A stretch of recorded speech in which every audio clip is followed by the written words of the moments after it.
Okay, shall we make a start? I'll do an introduction. So good morning, everyone, and welcome to Commsverse.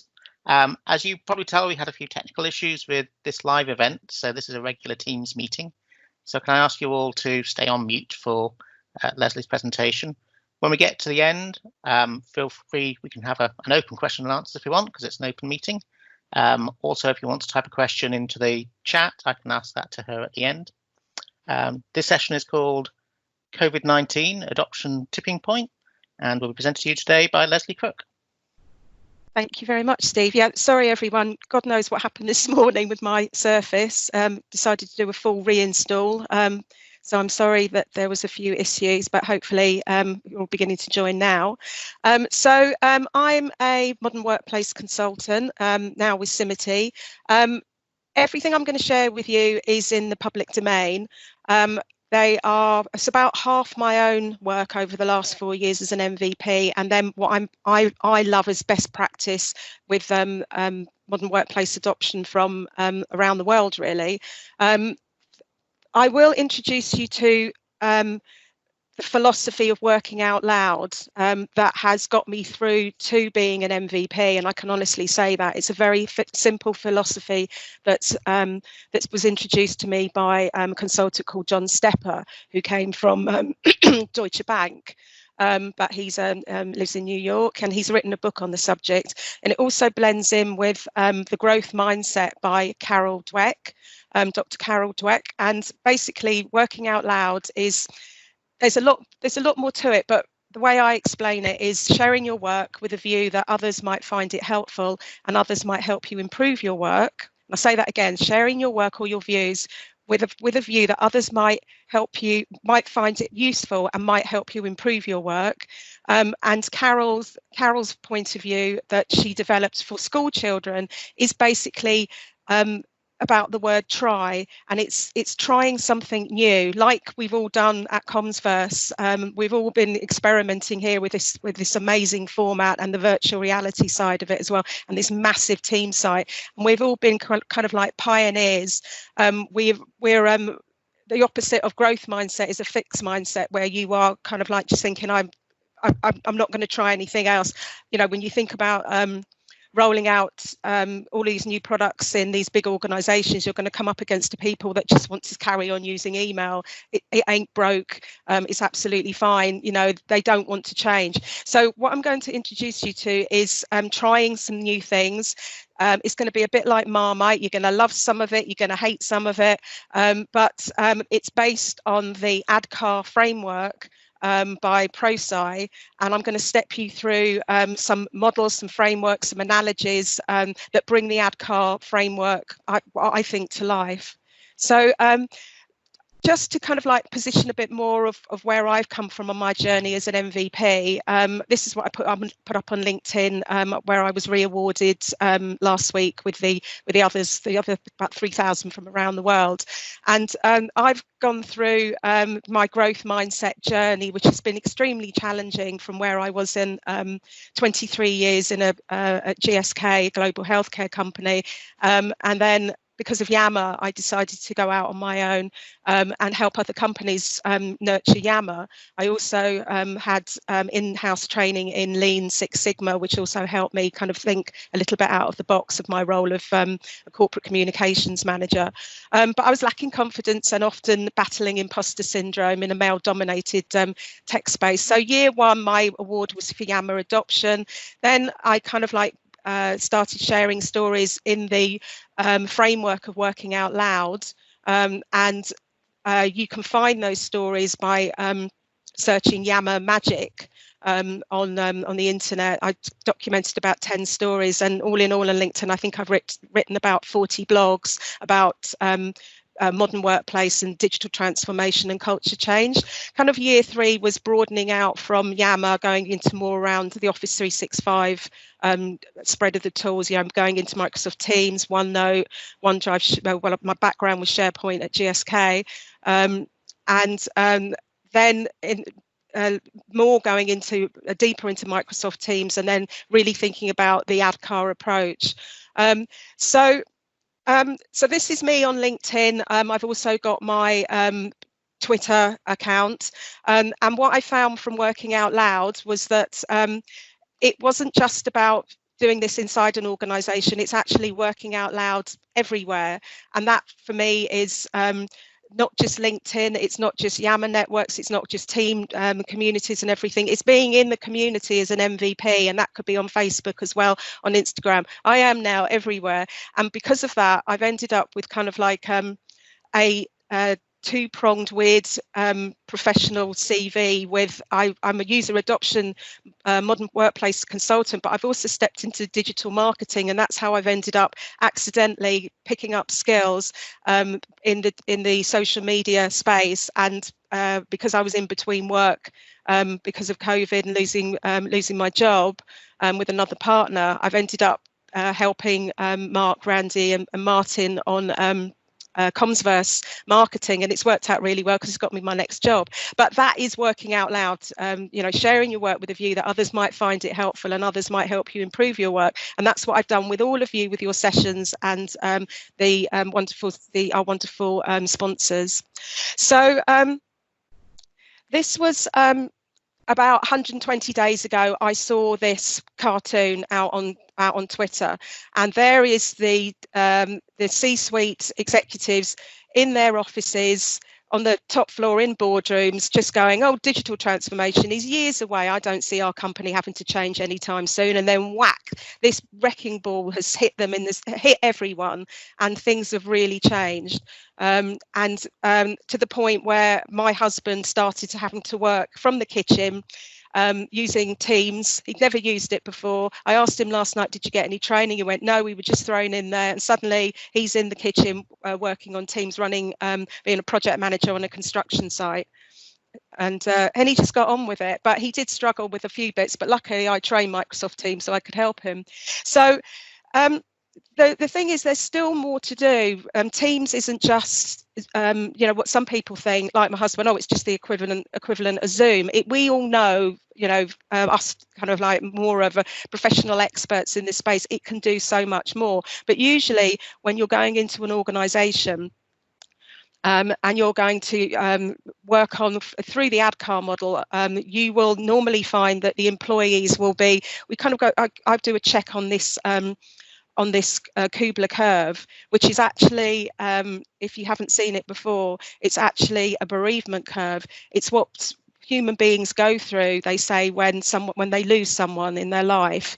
And hopefully it's the shock and the anger that, someone's gone and they don't understand what's happened. And hopefully you come up eventually out the other side. But it's also about change and managing resistance to change. So usually at the beginning of a phase where you're going through and you're rolling out, you're switching Office 365 tools on and you're switching them over, you're going to hit probably like disbelief and blame, and there's going to be a level of negotiation. But with what happened with COVID is pretty much like my husband, it just jumped to acceptance in amber and he just had to get on with it, and he's kind of like fine with it now.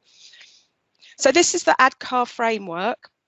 And it steps through awareness, desire, knowledge, ability and reinforcement. So awareness, from my point of view and the work that I've done with customers in the public and private sector, it starts with discovery, and it's about giving employees an opportunity to ask questions and make suggestions and explaining the reason behind the change.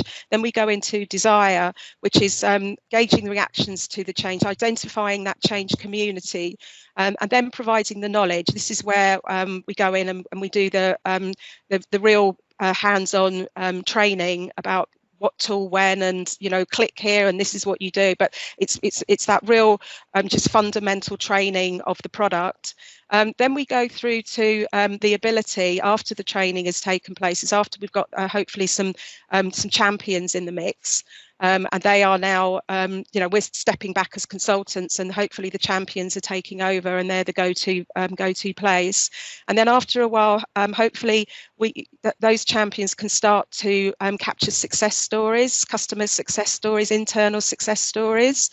And then it goes round with the reinforcement, and And this could be where your employee recognition program comes in, and again, from those success stories, that it's being reinforced into the culture of the organisation that this is the right thing to do, and it wasn't so bad after all. So it's going through an enablement zone into an engagement zone, and that can take, depending on the organisation, the size of the organisation, the appetite, if you've got a good business sponsor.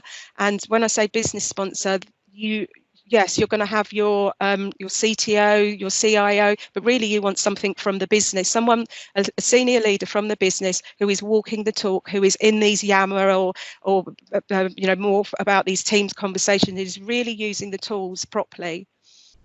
So I'm going to step you through some of these frameworks. So this is some of the work that I've done over the last 18 months. Part of my role was to in the discovery phase of ADCART was to go and this was to run focus groups and interviews to create persona profiles, and it's a cathartic. These are cathartic sessions for the employees and organisations and it's a listening exercise for the person like me that's running it, and you put them through like usually a 45-minute session for to gain their feedback. Usually I've got someone in there scribing with me, and I'm facilitating the session, but we're usually asking them a set of questions around how they currently communicate, collaborate, how they manage their information, and how they currently run their meetings. And the real thing that we want to drive out of them as well is their processes. What processes do they currently run maybe on a daily basis, a weekly basis, a monthly basis across the company, or with their team, or something to do with the job? What are the processes that they actually currently run? And what we want to hear from them are the pain points and challenges of their job. So it's a good old moaning session, and we do say to them at the end of the day, this is going to be anonymous, what you're saying. We've been brought in here as consultants to get this information out of you, so just please be honest. And usually they start off quietly, but usually there's just one that has a good old rant, and then the rest of them start up as well. And it's really interesting sessions. So from all of that information that we collect, I create persona profiles. These are also useful for the IT team to work out the Microsoft licenses. So like if someone needs an E1 or an E3 or an E5, most of the time they're going to be on E3, but sometimes E5 we find that people might need Power BI, Azure and things like that. You might need a few licenses for that.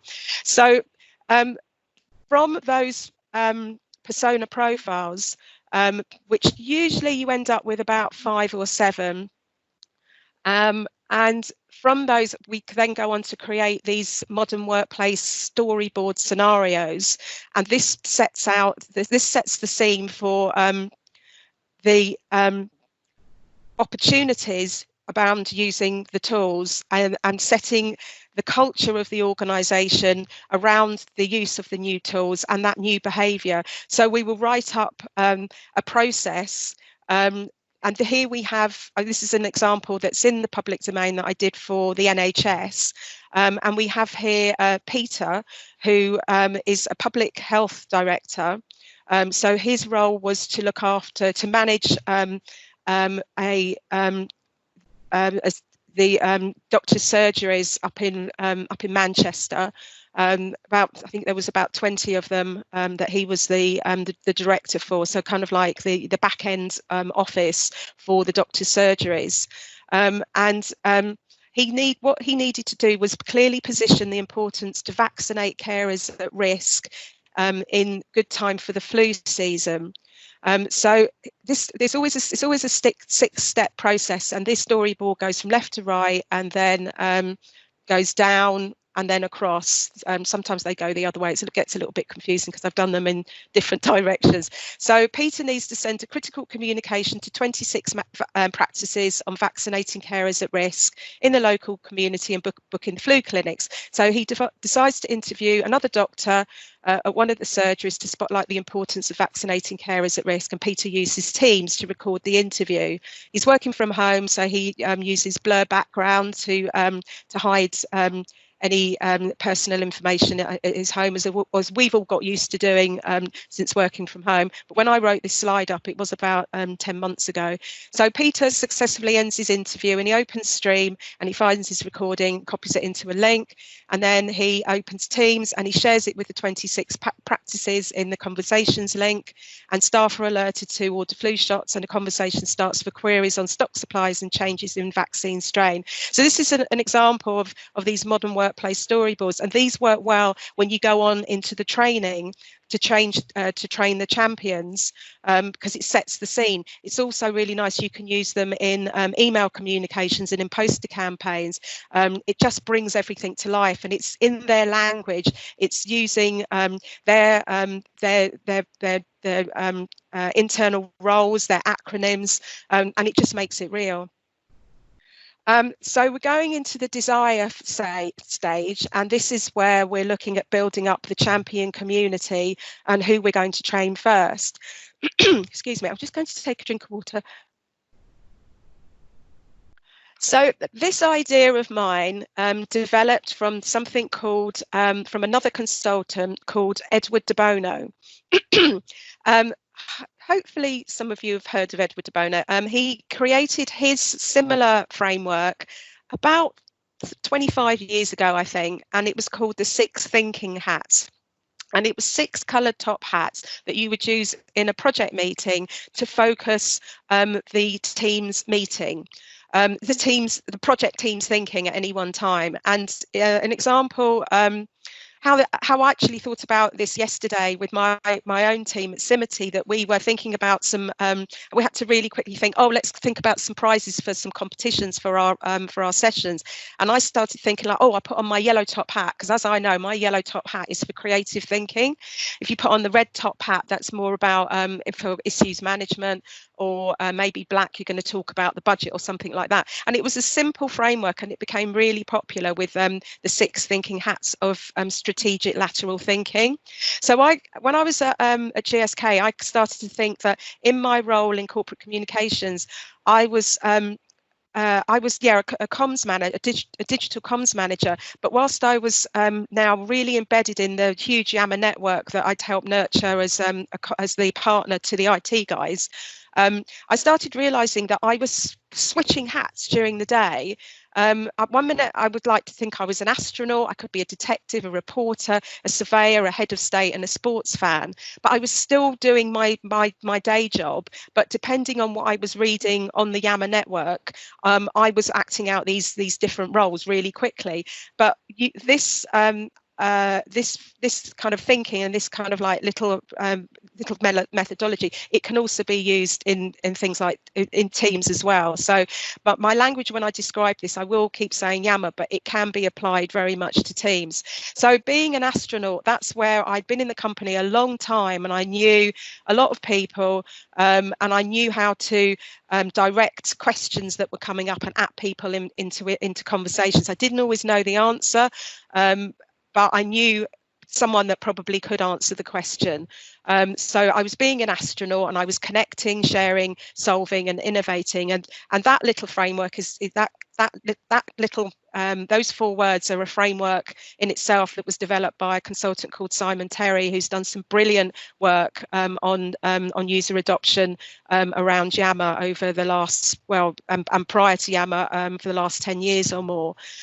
So then it's about being a detective, and this I was thinking more about using private groups in Yammer, but that's where the private groups in Yammer have now become team sites, because they're, you've got to be invited to use a team site. So this is capturing voice of employees. This could be working on a dedicated, specific project.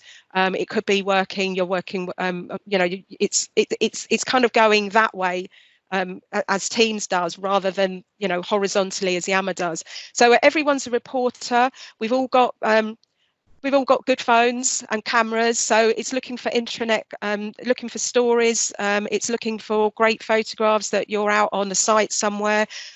You're doing your screenshots, whatever it is, showing what was before and was after, how things have been improved. It's sharing, imagery and visuals, but it's user generated content that you're putting out, just yourself. You don't have to wait for someone from communications to write a story for you. Everyone's a reporter now. And then there's the surveyor, where you can ask questions, you can put up polls, you can create now forms are so brilliant. Microsoft Forms are brilliant. You can put up quick polls, and think of yourself as a head of state like the Queen here. We can all and it's very important that we acknowledge posts. Even if you don't always agree with them, just because you use the it means that that other person has been heard. There's nothing worse in a network than someone posts something and then they get absolutely nothing back. It's like walking into a full room of people, and everyone just ignores you.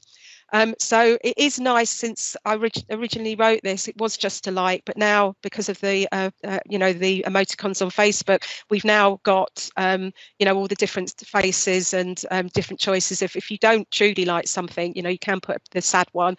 But keep that in mind, because likes are priceless. They cost you nothing, but they are such a huge reward for the person on the other end.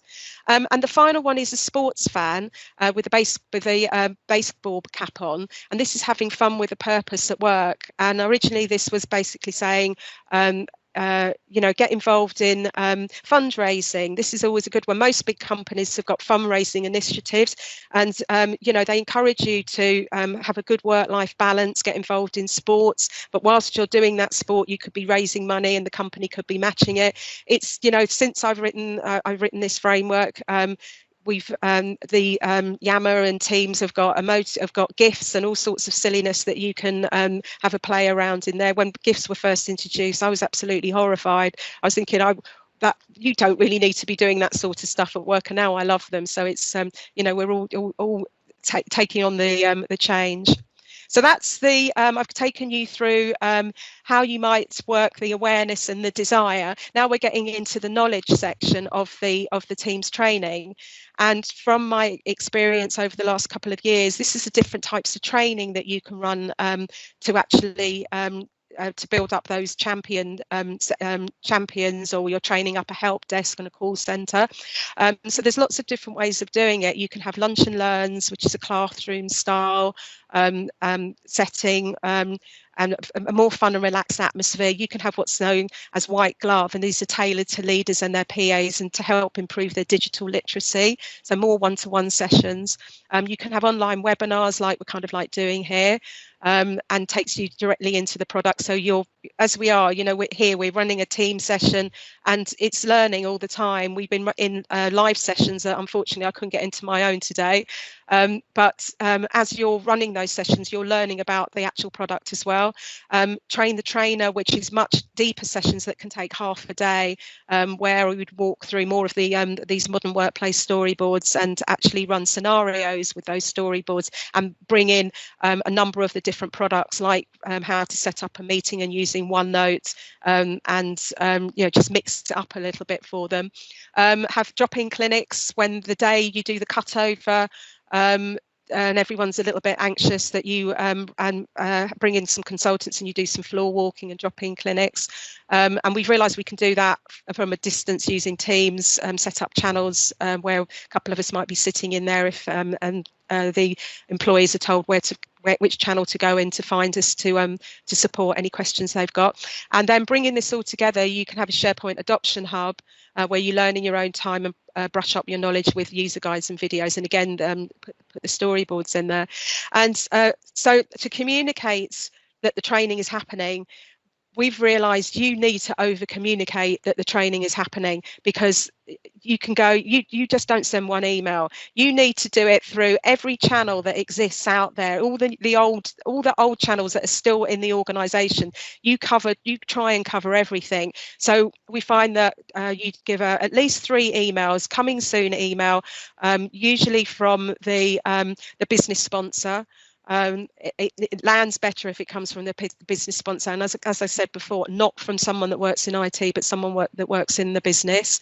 And it's a different kind of flavour of email each time, and I've written so many of those, so I can always help people do that. If there's a staff newsletter out there, get it in the staff newsletter, get some posters. If you've got an intranet, put it on the intranet.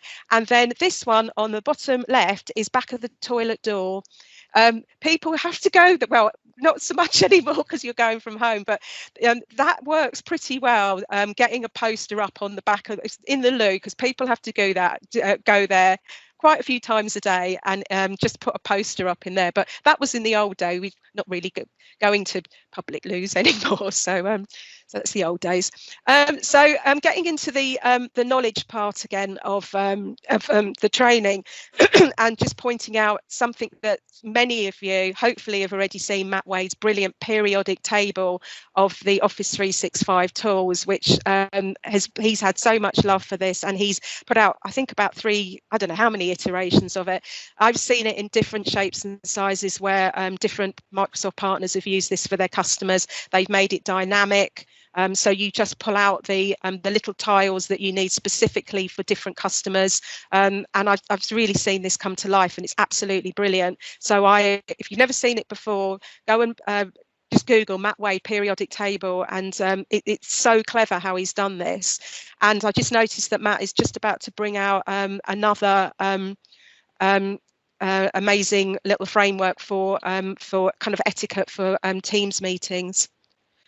So going into the fourth stage of the framework, which is ability, and this is, as I was talking about, capturing success stories and sharing them.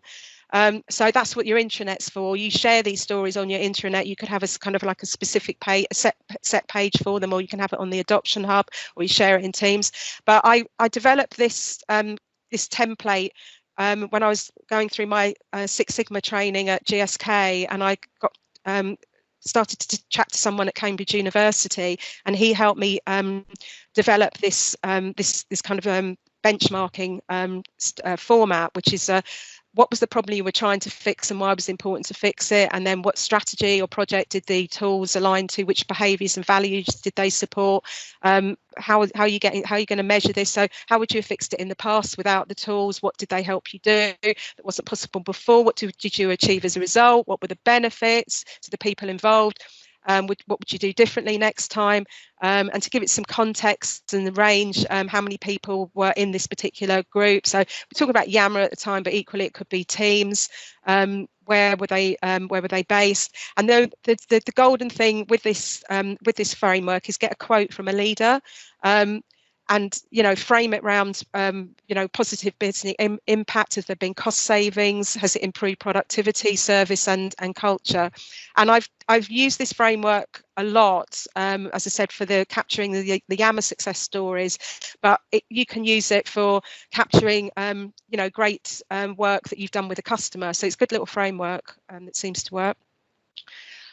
This is another goes into the reinforcement. So you've trained the champions, you've done that initial round of training in the company, but you want to kind of keep reminding people of the tools and the new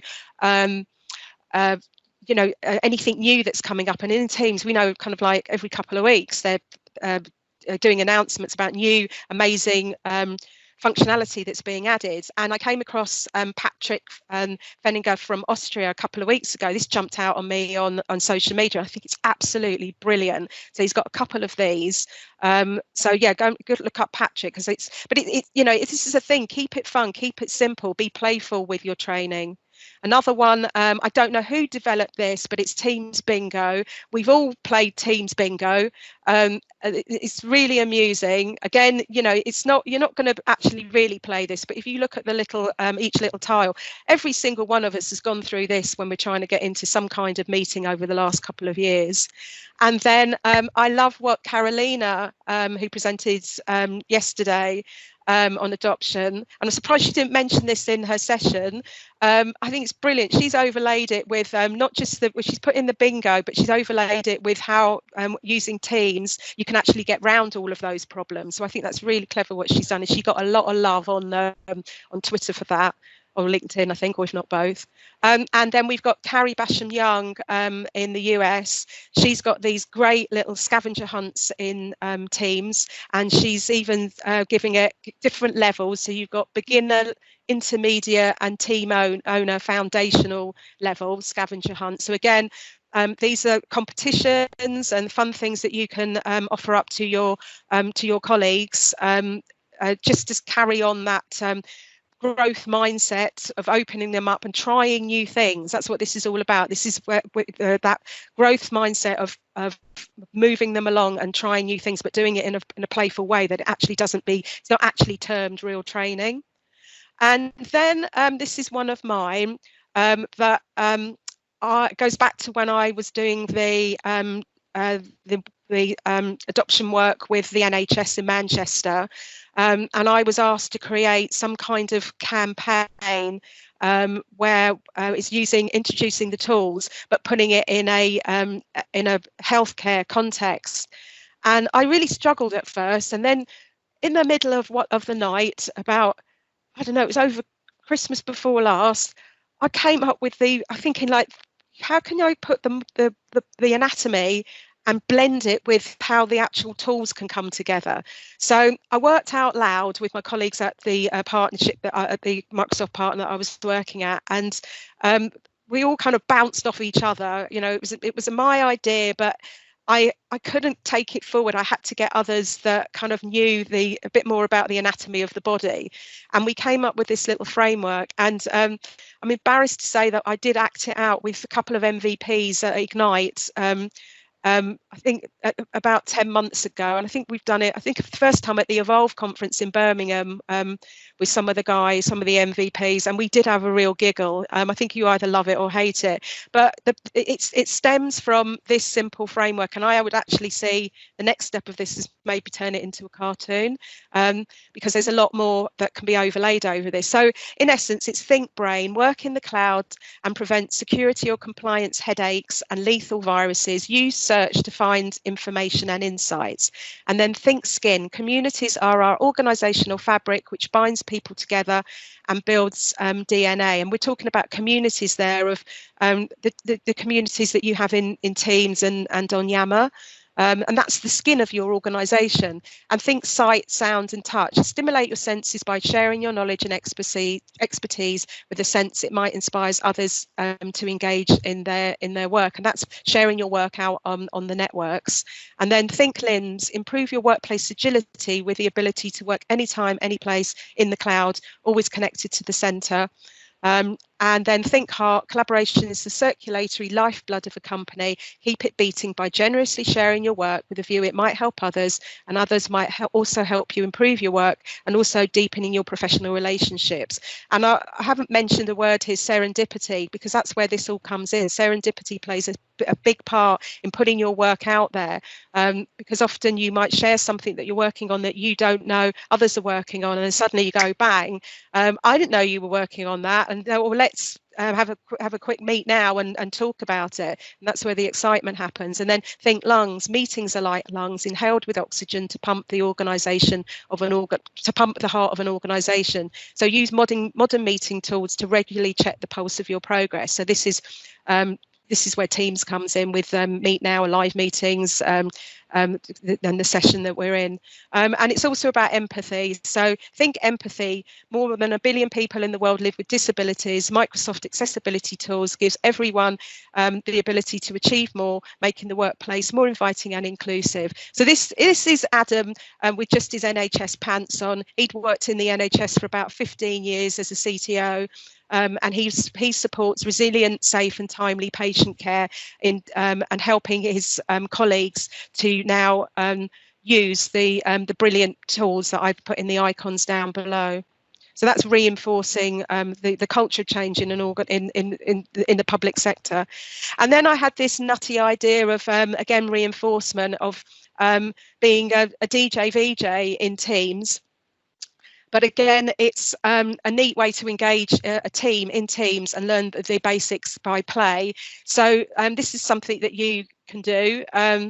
It can introduce as part of one of your social sessions, because we're all, still, many of us still doing our Friday afternoon catch up. I think we're all quizzed out, but you could try being a VJ. So select your background, dress to impress, hit the share icon, check your include system audio, hit your desktop or window to share your music, and then you can chat about the tunes in chat. You can put your hands up, who's saying who wants to DJ next, and just have a bit of fun of it. And these are the guys that I now work with at Simity, having a little play when I got them to do it a couple of weeks ago. Before I actually joined, they must think I'm nuts. So that's reinforcement. Then the next, a really good bit of reinforcement is swag. And here's my yammy. I can't see that I'm sharing this with you, but here she is. Steve getting a yammy? What's he doing? Oh, Steve's got a yammy too. Oh, big love, big love. Yeah, so I've also got some my nice, one of my lovely bottles here, which have got Shift to a Modern Workplace, Microsoft 365. Got my Yammer umbrella that's it was a really good umbrella, actually. It's really quite strong where all the others are broken. So there's nothing quite like swag. Everyone loves it. And if you've got setting up call centres and help desks now with a lot of people, it's nice to give them something to remind them about the the great tools that they're now using. So then getting towards the end now, and where do you put all of this amazing stuff?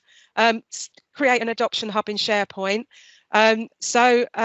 Put those workplace storyboards in there, and as I've said, the way I was trained to think about those storyboards, usually it's about demonstrating a new culture around flexible working from anywhere, collaboration, modern meetings, and securely managing data, and then some specific storyboards which are around processes for the company. You can put in there the user guides, like Matt's what tool when is usually really useful in there. You can have the change champion community, which opens up into whatever you prefer, Yammer or Teams. You've got success stories, and also introduce to your company the brilliant accessibility tools to help those members of staff that might have special needs with dyslexia and colourblind, and the tools to help read out loud and dictate in Word and PowerPoint. I find that priceless. I love that. Just to close off my session, I'm going to just let you know that we at Simity, we're offering some free training. Again, getting back to that training and helping everyone that's come along to Converse. Perhaps you might want to run a live session yourself. So we have run some free training on how to be a producer. I think there's been 4 sessions of those, but we've added another one in on the 17th of July on how to host a live event and best practices in Microsoft Teams. We've also got another 2 events on how to use Planner, and another one on using OneNote, and I've embedded the link in there. And that's pretty much it. So has anyone got any questions? Because I can't really see. I can actually go out of this now. I can go back into the meeting.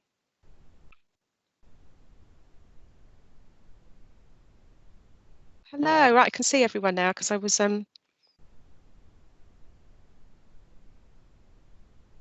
I'm just looking at the meeting chat.